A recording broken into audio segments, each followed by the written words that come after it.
এর বিশেষ আয়োজন শিক্ষাঙ্গনে ভোটের লড়াই অনুষ্ঠানে আমরা ডাকসু নির্বাচনের সার্বিক বিষয় নিয়ে আলোচনা করব। আমাদের সঙ্গে অতিথি হিসেবে যারা যুক্ত রয়েছেন তাদেরকে শুরুতেই পরিচয় করিয়ে দিচ্ছি। আমার ডান পাশে রয়েছেন আমানুল্লাহ আমান, যিনি জাতীয়তাবাদী ছাত্রদলের কেন্দ্রীয় সাংগঠনিক সম্পাদক। আমার সর্ববামে রয়েছেন সুপন শিকদার, মাল্টিমিডিয়া সাংবাদিক, এবং আমার বাম পাশে রয়েছেন মামুনুর রশিদ, মহসিন হলের শিক্ষার্থী। আমি শুরুতেই আমানুল্লাহ আমান আপনার কাছে জানতে চাই, আনুষ্ঠানিকভাবে ভোট গ্রহণ শেষ হয়েছে, এখন বিকেল 4টা 5 বাজে। তো সারাদিনের ভোটের পরিস্থিতি কেমন দেখেছেন? এবং জাতীয়তাবাদী ছাত্রদলের যিনি প্রার্থী, ভিপি প্রার্থী আবিদুল ইসলাম খান, তিনি অভিযোগ করেছেন, ভোট কারচুপির অভিযোগ করেছেন এবং নানা কেন্দ্রে অনিয়মের অভিযোগ করেছেন, সেই বিষয়গুলো একটু জানতে চাই আপনার কাছে। ধন্যবাদ আপনাকে। যারা দেখছেন সবাইকে আমার ব্যক্তিগত পক্ষ থেকে, ছাত্রদলের পক্ষ থেকে শুভেচ্ছা অভিনন্দন। দেখুন, একটি দীর্ঘ প্রতীক্ষিত এবং বহুল আকাঙ্ক্ষিত ডাকসু আজকে ইতিমধ্যে অনুষ্ঠিত হয়ে গেল। ঢাকা বিশ্ববিদ্যালয়ের শিক্ষার্থীদেরকে ধন্যবাদ এবং কৃতজ্ঞতা জ্ঞাপন করছি। আমরা যারা ভোটে অংশগ্রহণ করেছি, আমাদের যে প্রত্যাশার জায়গাটা ছিল, যে ভোটের জন্য দীর্ঘ লড়াই ছিল এদেশে, সেই ভোটটি আপনার জাতীয় পর্যায়ে শুরু হওয়ার আগে ডাকসুতে যে ভোটের উৎসব হলো, সেটা আমি মনে করি এই উৎসবটি আগামী দিনে বহমান থাকবে। কারণ ফ্যাসিবাদী আমলে আপনার ভোটকে যে একটি আতঙ্কের জায়গা এবং ভোটকে নিরুৎসাহিত করা একটা ষড়যন্ত্র ছিল, এবং সে একেবারেই মানুষ ভোটের যে উৎসাহ সেটি থেকে দূরে সরে গিয়েছিল। আগে দেখবেন যে একটা ভোটের সময় যে ঈদের আমেজ থাকতো, উৎসবের আমেজ থাকতো, সেটাকে একবারে ম্লান করে দেওয়া হয়েছিল খুনি হাসিনার সময়। সেখান থেকে বের হয়ে এসে আজকে যেই ঢাকা বিশ্ববিদ্যালয় যুগে যুগে বাংলাদেশকে পথ দেখিয়েছে, সেই ঢাকা বিশ্ববিদ্যালয় থেকে আরেকটি ভোট উৎসব শুরু হলো। এখানে যারা অংশগ্রহণ করেছে এবং একটি নজিরবিহীন উপস্থিতি আমরা দেখতে পেয়েছি, প্রায় 80% বেশি ভোট পড়েছে। আমরা মনে করি যে ঢাকা বিশ্ববিদ্যালয়ের শিক্ষার্থীরা সঠিক সিদ্ধান্তটি নেবেন। আর যেটি কারচুপির বিষয় বলেন আপনি, যে সেখানে অভিযোগ না, এটা স্পষ্টতই প্রমাণিত হয়েছে যে এক জায়গায় আপনার আগে ব্যালট পেপার পূর্ণ করা ছিল। আবার একজন শিক্ষার্থী অভিযোগ করেছেন যে আপনার সাদিকা এবং এসএম ফরহাদের যে বিষয়টি, যে তাদেরকে যে ব্যালট দেওয়া হয়েছে সেটি পূরণ করা ছিল, এসব অভিযোগ রয়েছে। এবং আপনার যাতে অনেক জায়গায় দেখা গেছে যে সাধারণ শিক্ষার্থী আপনারা শুধু মানে যারা রাজনীতি করে না তাদেরকে দেবেন, এরকম অনেক বয়ান দেওয়া হয়েছে। অর্থাৎ তাদের যত রকমের চেষ্টা, ন্যারেটিভ যেটা দীর্ঘ সময় ওনারা করেছেন, সেই ন্যারেটিভটির আরেকটি বাস্তবায়ন করার অপচেষ্টা ডাকসুতেও করা হয়েছে। কিন্তু আমার মনে হয় যে ঢাকা বিশ্ববিদ্যালয়ের শিক্ষার্থীরা সঠিক সিদ্ধান্তটি নিতে ইতিহাসে কখনোই ভুল করেনি এবং এবারও ভুল করবে না। ঢাকা বিশ্ববিদ্যালয়ের শিক্ষার্থীরা বাংলাদেশ বিরোধী কোনো শক্তিকে এবং বাংলাদেশ বিরোধী কোনো অপশক্তির পক্ষে রায় দেবে বলে আমার কাছে মনে হচ্ছে না।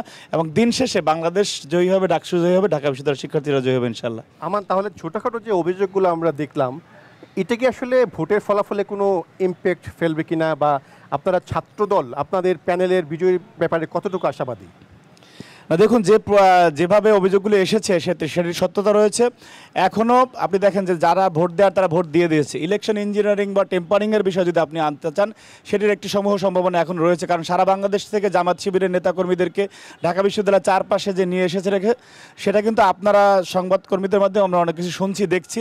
সুতরাং কী উদ্দেশ্যে তাদেরকে জড়ো করেছে আমরা জানি না, এবং সেই সংকটটি আমাদের এখনও রয়ে গিয়েছে। ঢাকা বিশ্ববিদ্যালয় কর্তৃপক্ষে আমরা উদাত্ত আহ্বান জানাবো যে কোনো ধরনের কোনো কারচুপি বা কোনো ইলেকশন ইঞ্জিনিয়ারিংয়ের চেষ্টা করা হলে ঢাকা বিশ্ববিদ্যালয় তার উত্তর দিতে, তার প্রতিদান দিতে ন্যূনতম সময় নেবে না। সুতরাং যেভাবে শিক্ষার্থীরা ভোট দিয়েছে সেই ভোট অনুযায়ী যারা বিজয়ী হবে, আমি মনে করি আগামীকালকে ঢাকা বিশ্ববিদ্যালয়ের প্রত্যেকটি শ্রেণীকক্ষে একজন আরেকজনের সাথে ক্যান্ডিডেটরা দেখা করবে, তারপরে আবার তারা ক্লাসে ফিরে যাবে, যারা দায়িত্ব পেয়েছে তারা দায়িত্ব পালন করবে। এরকম একটি সহাবস্থানে বাংলাদেশের প্রত্যাশার জায়গা থেকে নির্বাচনটি হয়েছে। সুতরাং কোনো দলীয় এজেন্ডা বাস্তবায়ন করার জন্য যদি কোনো রকম কোনো টেম্পারিং করা হয় ভোট গণনায়, ফলাফল গণনায়, তাহলে এইটা জাতির জন্য একটি খারাপ দিক হবে এবং সেটা আমরা কোনোভাবেই মেনে নেব না। নির্বাচনের ফলাফল ঘোষণার পর যদি যে কোনো রেজাল্ট আসে, সেটা আপনাদের পক্ষে বা বিপক্ষে, সেই ক্ষেত্রে আপনাদের অবস্থান কি হবে? আমাদের হারার কোনো সুযোগ নেই এই কারণ আমরা যদি জিতি তাহলে জিতলাম, আমরা হেরে গেলেও আমরা জিতবো ইনশাল্লাহ। কারণ আমরা ভোটের জন্য লড়াই করেছি। দেশে দীর্ঘ 15-16 বছর 3টি জাতীয় নির্বাচন আমরা ভোটের জন্য লড়াই করেছি। যেহেতু বাংলাদেশের মানুষ ডাকসু থেকে ঢাকা বিশ্ববিদ্যালয়ের শিক্ষার্থীরা যে উদাহরণ তৈরি করেছে যে ভোট একটি উৎসব, সেই উৎসবটি আমরা ধরে রেখে আমরা জাতীয় নির্বাচনে ওই দেশে ভোট উৎসব হবে এবং আগামী দিনে মানুষ যাকে চাবে, ওই যে আমার ভোট আমি দেবো, যাকে খুশি তাকে দেবো, সেই ধারা বাংলাদেশে বহমান থাকবে। এই জন্যই আমরা লড়াই করেছি। সুতরাং এখানে আমাদের হারার কিছু নেই। যারা জিতবে তারা আমাদের ভাই, এবং আমাদের প্যানেল যদি জিতে সেখানে যে করণীয় সেটা আমরা শিক্ষার্থীদের ম্যান্ডেট নিয়ে এবং যে ইশতেহার তাদেরকে দিয়েছে সেই অনুযায়ী আমরা কাজ করব। কিন্তু আমরা হারবো না ইনশাল্লাহ, বাংলাদেশ হারবে না। ধন্যবাদ আমান। আমি এই পর্যায়ে কথা বলতে চাই মামুনুর রশিদ। যেমনটা বলছিলেন আমানুল্লাহ আমান, যে তারা যদি বিজয়ী হয় সেটাও বিজয়, যদি হেরে যায় সেটাও বিজয়। এই অর্থে বিজয় যে 5 আগস্টের পর নতুন বাংলাদেশে তারা উৎসবমুখর পরিবেশে ভোট দিতে পারছে। বাংলাদেশের নির্বাচনী ব্যবস্থাটাকে নষ্ট করে দেওয়া হয়েছিল, সেখান থেকে শিক্ষার্থীরা নির্বাচনমুখী হয়েছে, রাজনীতিমুখী হয়েছে। আপনি দেখুন তরুণ শিক্ষার্থী, এই যে একটা নতুন পরিবর্তন, নতুন একটি আগমনী বার্তা, এটাকে কীভাবে দেখছেন আপনি? এটাকে আমি অবশ্যই খুব পজিটিভলি দেখছি, কারণ আমাদের ভিসি স্যার একটু আগে অ্যানাউন্স করেছেন যে আমাদের আজকের নির্বাচনে প্রায় 70% বেশি ভোট কাস্টিং হয়েছে। এটাই আসলে প্রমাণ করে যে যারা এতদিন ভাবতো যে না ঢাকা বিশ্ববিদ্যালয়ের অনেক বড় পোর্শনের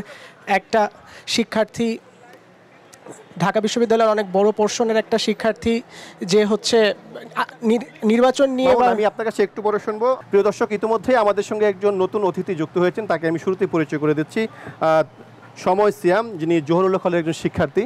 এর আগে কিন্তু আমাদের সাথে যেটা আলাপ করছিলেন মামুনুর রশিদ। আপনার কথাটি শেষ হয়নি, আমরা একটু সেখান থেকেই শুরু করতে চাই। যেমনটি বলছিলাম যে ছাত্রদলের আমানুল্লাহ আমান বলেছে যে নতুন বাংলাদেশে জয় পরাজয় বড় বিষয় নয়, একটু উৎসবমুখর পরিবেশে ভোট হয়েছে, তরুণরা রাজনীতিতে আসছে, এটিই বড় বিষয়। তা আপনি একজন তরুণ শিক্ষার্থী, আগামী দিনে এই যে নতুন একটি বাস্তবতা তৈরি হচ্ছে, নতুন সংস্কৃতি, এটাকে কিভাবে দেখছেন?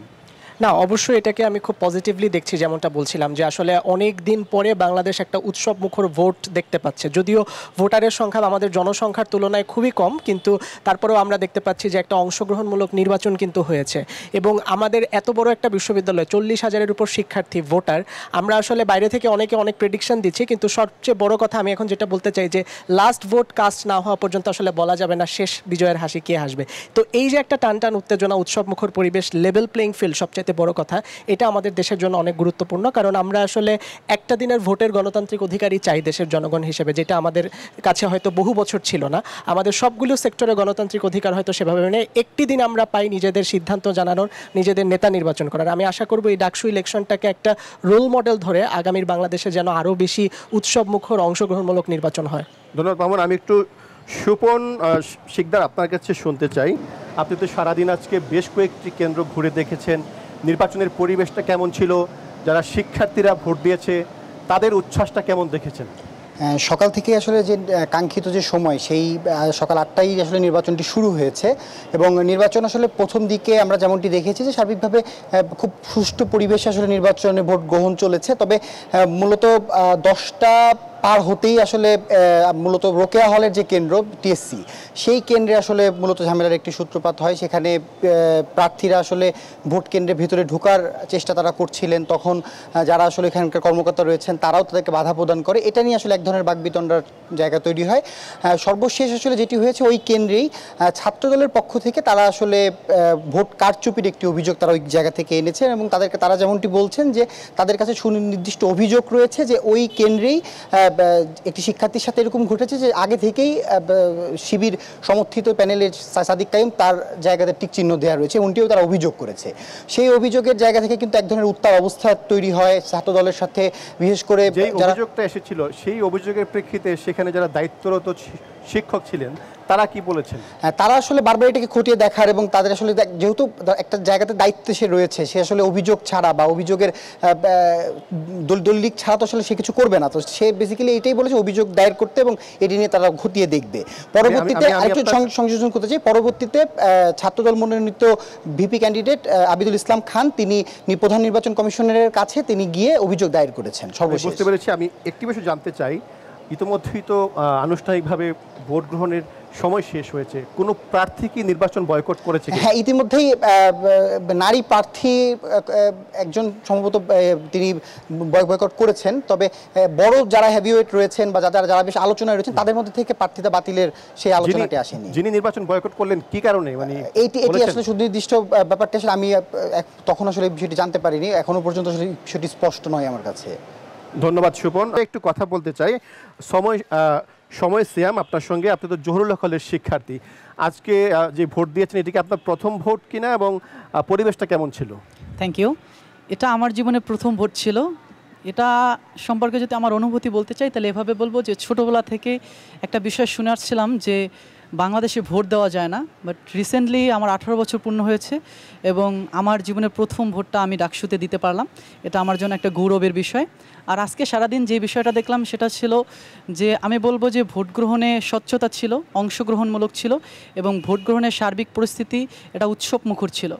এখানে অনেক বিষয়ের সাপ স্পষ্ট। আমি যেটা শুনতে পেয়েছি, যখন আমি ক্লাস 8-এ পড়তাম, তখন ডাকসু ইলেকশন হয়েছিল, তখন একটা নির্দিষ্ট রাজনৈতিক সংগঠনের প্রভাব ছিল, যেটা এখন নাই। এখন প্রায় 1035 জন বোধ হয়, 1035 জন প্রার্থী আছেন। এটা প্রমাণ করে যে আমাদের ডাকসু নির্বাচন নিয়ে আগে যে সরকার ক্ষমতায় থাকতো বা নির্দিষ্ট রাজনৈতিক সংগঠনের একটা প্রভাব থাকতো, সেটা এখন আর নাই। এটা একটা পরিবর্তন নির্দেশ করে। আর আমি প্রত্যাশা করি যে ডাকসুতে যারাই নির্বাচিত হবেন, তারা বিশ্ববিদ্যালয় প্রশাসনকে এই বিষয়ে চাপ প্রয়োগ করবেন যে ডাকসুকে যেন একাডেমিক ক্যালেন্ডারে অন্তর্ভুক্ত করা হয়। ডাকসুটা আসলে যেন শিক্ষার্থীদের যে অধিকার আছে এটা আদায়ের জন্য যেন একটা প্রধান মাধ্যম হয়ে ওঠে, এটা আমি প্রত্যাশা করি। মূলত প্রত্যাশা করি যে একাডেমিক ক্যালেন্ডারে অন্তর্ভুক্ত হবে, যাতে আমি যেরকম ভোট দিতে পেরেছি, আমার যারা জুনিয়র আসবে তারাও যেন ভোট দিতে পারে। এরকম একটা সুন্দর নির্বাচন আমি প্রত্যাশা করি। সিয়াম, আপনি যেমনটা বলছিলেন যে একটা উৎসবমুখর পরিবেশ ছিল, এবং আমরাও দেখতে পেয়েছি ঢাকা বিশ্ববিদ্যালয়ের ইতিহাসে এবার সবচেয়ে বেশি প্রার্থী নির্বাচন করেছেন। ডাকসুতে 471 জন এবং হল সংসদে 1035 জন। এই যে একটা রাজনীতির প্রতি তরুণদের আগ্রহ, শিক্ষার্থীদের আগ্রহ, এই আগ্রহটা আমাদের জাতীয় রাজনীতিতে কতটা পরিবর্তন আনবে এবং ঢাকা বিশ্ববিদ্যালয়ের গুণগত মান পরিবর্তনে কতটা ভূমিকা রাখবে? এটা সম্পর্কে আমি একটু ফ্ল্যাশব্যাকে যাব। জুলাই আন্দোলনের আগে আমাদের দেশের তরুণদের মধ্যে রাজনৈতিক একটা অনীহা ছিল, সবাই নিজেকে আপলিটিক্যাল পরিচয় দিতে উৎসাহ বোধ করতো, যেটা এখন আর নাই। জুলাই আন্দোলন এটাকে পরিবর্তন করে দিছে।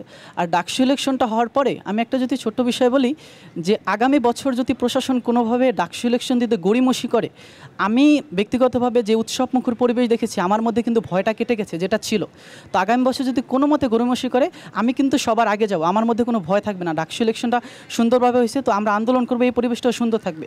আর এই তো আমি মনে করি যে ডাকসু যেহেতু বাংলাদেশের রাজনৈতিক সিয়াম, আমি ইতিহাসে- আপনার কাছে আবার একটু পরে শুনবো। আমরা কথা বলছিলাম সময় সিয়ামের সঙ্গে। আপনি যেমনটা বলছিলেন, আসলে একটু 30 সেকেন্ড শুনতে চাই আপনার বক্তব্যটা। আচ্ছা, আমি যেটা বলতেছিলাম যে আগামী বছর যদি প্রশাসন কোনো মতে ডাকসু ইলেকশন দিতে গড়িমসি করে, আজকের যে স্বচ্ছ সুন্দর একটা পরিবেশ ছিল, এটা আমাকে উৎসাহ দেয় আগামী বছর যে কোনো ডাকসু আদায়ের জন্য যে কোনো আন্দোলন সংগ্রামে অংশগ্রহণ করতে। Thank you. ধন্যবাদ সিয়াম, সেই সঙ্গে ধন্যবাদ সুপন এবং মামুন আপনাদেরকে।